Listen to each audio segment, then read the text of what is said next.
Alright, I'll do a quick update on my system. This is actually the second take that I've done. The first one lasted way too long. I think I was repeating myself, and I think I said way too much stuff, so I'll try to keep it concise. You'll notice that the tank is now wrapped in some white paper with some very decorative blue masking tape attaching it to the surface. That's basically 2-ply poster board. Now, when I went to Walmart looking for poster board, I was expecting, like back when I was a kid, there were these like display racks that had, various colors of poster board, and it was like nice, thick stuff, like something you'd make a cereal box out of, or maybe even thicker than that. Like, we were talking serious paper here. But this stuff that I bought at Walmart, man, it was the only thing that I could find there. Now, there's probably stores where you can buy better poster board, but Walmart doesn't carry it anymore. At least not the one that I went to. But this stuff is like, I don't know, it's like glorified paper, basically. It's like not thick at all. Anyway, and you didn't buy sheets individually. You bought a package of 10. So I bought 10 sheets, and that's actually 8 of them right there. There's 2 left that I'm going to use to put on the lid, basically. So I did 2-ply, basically, and then just kind of did a little overlapping on the edges and stuff as needed, just to make sure that I got all of keep most of the sunlight out of the aquarium, because I didn't want the algae to grow like crazy. That had always been the plan. I just hadn't gotten around to it. And this morning, when I came out to test it, I noticed an explosion of algae had occurred overnight. It had gone from the water being pretty much crystal clear on Friday when I checked, there was algae growing on the rocks and on the pump and on the hose and stuff that you could see. And if you touched it, it was a little slimy. But it was nothing like it was this morning when I got out here. There was just an explosion of algae. And that's actually a good thing and a bad thing. Now, it was annoying that my tank was full of algae, because that meant I was going to need to change the water probably. But it was a really good thing, because, when there's an explosion of algae growth, that typically means that something has chemically happened in the tank that makes it more promising for plants to grow. And in my case, the only thing that really changed the only thing that could reasonably have changed to make that dramatic of a change in the algae growth was, other than me like putting a lamp on this so it was able to grow overnight too, what would be if the thing had started producing nitrates. So I was like super, super excited. I went and got my kit and grabbed some water and tested it, and waited for the stuff to, it tells you to wait 5 minutes for the colors to change. Well, I was, on the edge of my seat looking at my watch constantly. Well, I wasn't wearing a watch, looking at my phone's timer, or my phone's clock. But anyway, the colors were definitely darker this morning than they were before. They weren't super dark, but there was trace amounts. There was some amount of nitrite and nitrate in the water, and that was super, super thrilling to me. I couldn't tell that the ammonia had gone down, but I had put in so much ammonia last week that's not really surprising. But at any rate, so that's great news. It seems I do, in fact, have nitrifying bacteria growing. So I'm super stoked about that.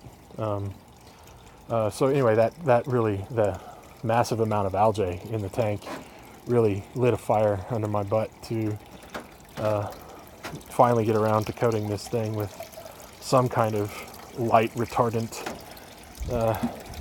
shell, at least for now. It's kind of hideous with the blue.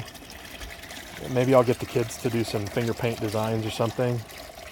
I don't know, but it's not all that nice looking at the moment. But I don't really care. Yeah, that's secondary at the moment. So So and 2 things then, I guess, led me to want to change the water in the system. One, it was just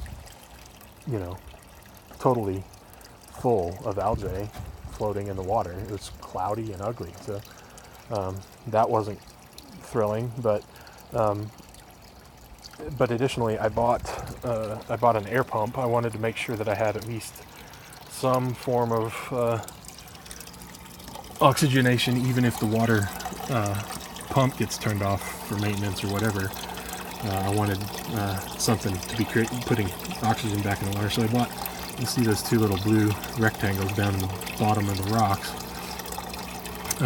They're pumping out bubbles. I bought a little pump and ran its little clear hose up here down, and there's a T fitting down below that branches off to those two rectangles. The pump is a little wimpy. I might have underbought. It's on max. You can probably hear it vibrating a little, but it's on max right now.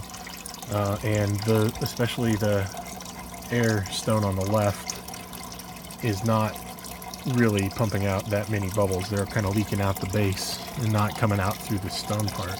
So that one over there is doing great, but this one's not. So I think if the pump was a little higher output, it probably would have both going full blast. But regardless, when I started trying to run the tubing to the stones and get the stones positioned, I was like fighting the rocks and stuff like crazy. The tube full of air, of course, is buoyant, so it was trying to float, and so getting it tacked down was just a nightmare. I was wrestling with that thing for 20 minutes, and it was really starting to make me mad. So I was like, okay, forget it. I'm gonna just go ahead and change the water. My bacteria will survive there in the rocks and in the pebbles and inside the hoses and on surfaces and stuff. Changing the water is not gonna hurt them at all. So I just, used this black vinyl tubing that I had left over from plumbing the system up there. It's the same stuff, 1/2 inch inside dimensions. It's 1/2 inch inside vinyl tubing. It's safe for potable water. So anyway, use that as a siphon. Just put one end down at the bottom and use my mouth to suck the water through the hose, and then put the hose down, and out she came. I used some of the water to water the vegetable garden because it had some nitrate in it, so it'd be nice food for the plants, I think. I was a little cautious because there's still quite a bit of ammonia in there, and I know that can be bad for plants too if it's too high concentration, but the nitrates seem to be beneficial enough that the algae was going nuts, so I think it was probably safe. I hope I didn't kill too many things. I didn't water everything with it. I just watered some of the stuff, so we'll see how that goes. If they perk up, then maybe it'll be something I do regularly in the next coming weeks. But anyway, so I changed the water out. I drained the tank, and then it was trivial to run that plumbing. Get it hidden under the rocks a little bit, and everything's situated so it's not going to move. And then I filled the system back up. It took like 8 or 9 trips or something like that with igloo, one of those big igloo water jugs. It's got a spout on the bottom. I don't know what the volume of that thing is. Probably something on the order of 10 gallons. But it took me like 8 trips, I think. So probably a little less than 10, because that's 38, and that's probably something like 20 gallons, something. So we've got something like 70 gallons. So yeah, that if I did a little less than 10 in each one, then 8 would probably be about right. So anyway, so yeah, I use the kitchen spray nozzle thing that you can pull out. It's like the extendo spray nozzle. And just filled the igloo up and added some vitamin C to each batch to kill the chloramine and chlorine. And I dumped it in. I ran another chlorine test out here, and there's nothing in it, so that's all good news. The water, everything's back up and running. The bubblers are bubbling. The pump is pumping. Everything's all happy. I added some rocks, pebbles, to this stuff. This stuff is buoyant. I've probably mentioned before. You put it in water and it floats. It's not sinking.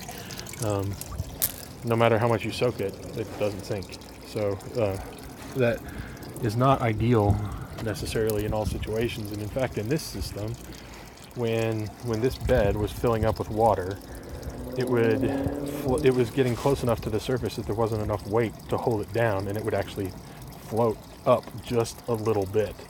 And that was causing some shuffling of the pebbles on the sides, particularly, and various other situations. So, man, we've got hummingbirds just going bananas. You okay, hummingbird? Oh, they're fighting. Anyway,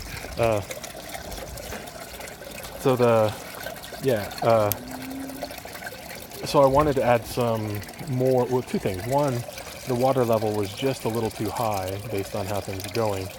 Hi, hummingbird. The water, if you dug down, was just below the surface, really, when it was completely at its maximum level, which isn't great. You want a little more space between the top of the pebbles and the top of the water. So I wanted it to be higher for that, but also the edges, basically the pebbles on the sides, were moving and shuffling enough that the top layer of pebbles on the edges were actually staying a little damp. And you don't want that, because then algae will grow on the pebbles, and you don't want those to get coated with algae. That's bad news. But anyway, so I added another couple colanders full. I rinsed and added the rocks, and they still look damp. I don't know if you can tell, but they are just a little damp, but that's just from the rinsing. They'll dry out overnight, and everything. So, oh man, look at the hummingbirds go. There's two at once. They're getting a little feisty. Must be supper time. It's cool that they're so close to me and they're not scared. Like, they've been a little cautious of me in days past, but they seem to be like, okay, that guy can't get to us. There's stuff in the way and he's not going to eat us. So they're just chilling. Cool little birds, those things. Man, look at those wings go. Anyway, so I added some pebbles to this, and that seems to be going exactly how I wanted it originally. There's no movement when it fills. They stay. There's enough weight on top that it's holding it down, so that's perfect. Because you don't want it, dislodge plant roots or whatever when it moves. That would be frustrating if that caused plants to break off or die or whatever. Additionally, back in this corner, the water is like right at that level, so there won't be a bunch of wet pebbles visible there.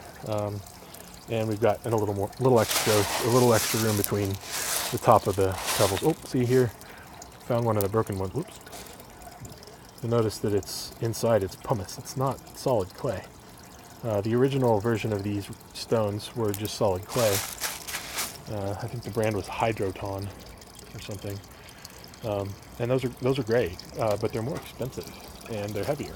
So I bought this other stuff, this pumice coated. It's coated with clay, and then it's fired, just like the other stuff. So it's like pottery, like little pottery beads, basically.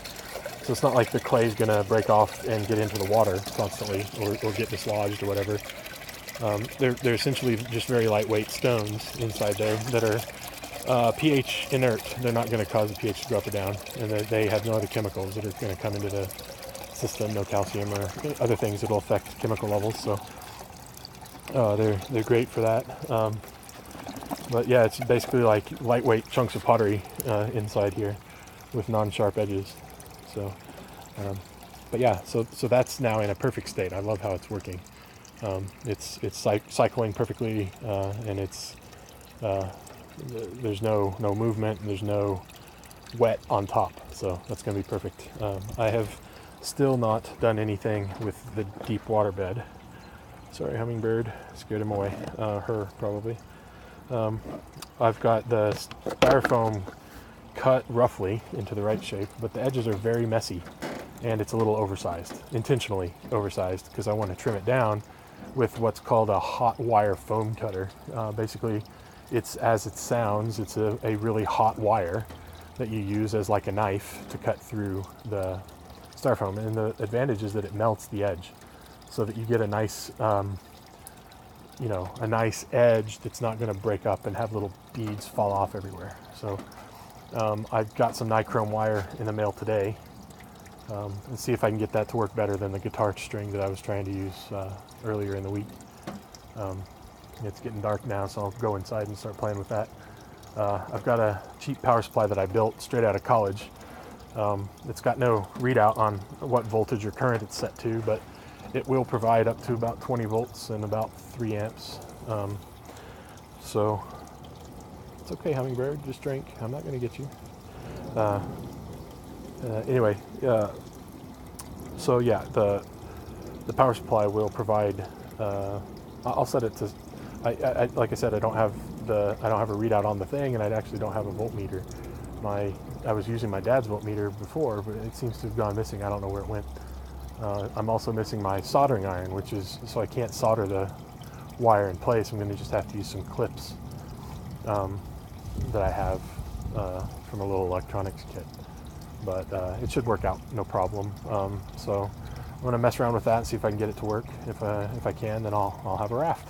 Now that we have nitrifying bacteria in the system, enough to start making changes, turning ammonia into nitrite and nitrate, we've got some, we've got the means for growing some plants. So I got some seeds in the mail today from a place called Johnny's Seeds. It's a little company. I assume they have a brick and mortar establishment. They're from Maine, I think. But they've got a reputation as being a really good source of organic seed. So I bought some sunflower, broccoli rab, and radish, which are both a little bit, like they say, spicy microgreens, and some peas. And I'll try all 4 of those out and see what we can do. But additionally, I think I might scatter some of those radish seeds just into that bed and see if they start growing, because I'm going to have some nitrate in that water that's cycling. See if they grow. So that'll be really super exciting if that happens. As soon as the ammonia is ready, we'll go get some fish, and hopefully I can get some plants growing and have this thing really cranking stuff out. So so far so good. This little experiment, this little hobbyist, time consumer that I've been working on here seems to be shaping up into something that's actually going to work out. So I don't think I've discussed this before, and I just thought I'd give it a quick talk over. Oops, my finger's in the way.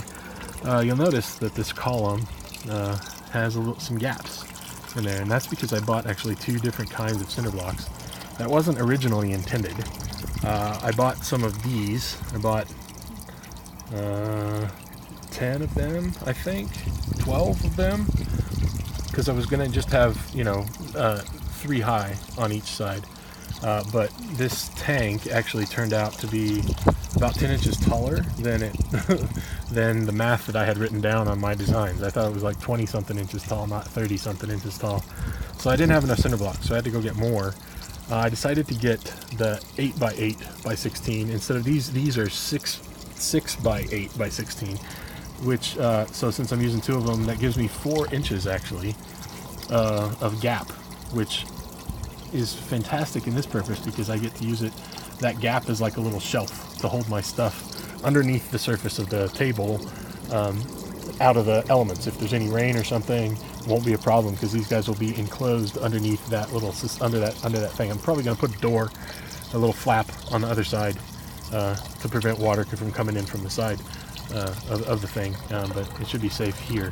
That green cord is an extension cord that runs around the deck to the house power outlet, and then those black cords run to the thermal, the heating element down there with the red little knob on the top. It keeps the water at 70 degrees, and the other one goes to the pump. It pumps the water. And of course, there's one more cord that you can't see that runs to the air pump, which is now pumping air into the system to keep it oxygenated all the time. So that was kind of a happy accident that I got little shelves over there, but I'm pretty thrilled with how that turned out. It's pretty cheap, cinder blocks cost like $1 a piece, and that board costs like 20 bucks. So this whole thing costs it's like a $30 table that's extraordinarily sturdy for holding up big tanks full of water. So I couldn't be happier with how that's going. So anyway, I guess that's pretty much it. Pretty thorough and long update. Sorry for the 20 minutes. But hopefully the information was interesting. And I'm thrilled. Time to start growing some plants and some fish.